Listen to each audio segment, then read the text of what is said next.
महाराष्ट्राचा आवाज आपल्या हक्काचा।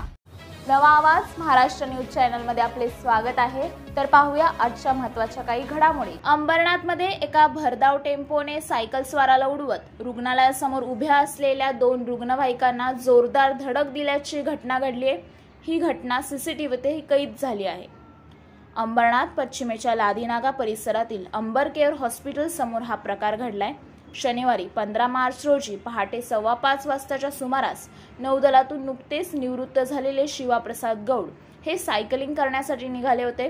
बुवापाडा येथील राहत्या घरातून निघून फॉरेस्ट नाक्याकडे सायकलवर जात असताना अंबर केअर हॉस्पिटल समोर त्यांच्या मागून आलेल्या एका भरधाव टेम्पोने आधी त्यांना जोरदार धडक दिली आणि त्यानंतर हॉस्पिटलच्या समोर उभ्या असलेल्या 2 रुग्णवाहिकांना हा टेम्पो धडकला। हा टेम्पो प्रचंड वेगात असल्याचं सीसीटीव्ही फुटेजमधून समोर आलंय। या अपघातात शिवाप्रसाद गौड गंभीर जखमी झाले असून त्यांना आधी उल्हासनगर, मग डोंबिवली आणि तिथून मुलुंडच्या फोर्टिस हॉस्पिटलला उपचारांसाठी हलवण्यात आले।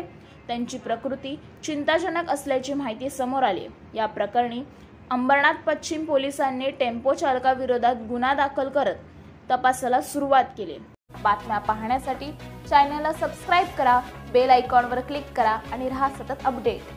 तुमच्या परिसरातील काही घडामोडी किंवा समस्या असतील तर आमच्या वृत्तवाहिनीला संपर्क करा आणि तसेच सतत अपडेट राहण्यासाठी आमच्या वृत्तवाहिनीला सबस्क्राइब करा आणि बेल आयकॉन दाबायला विसरू नका।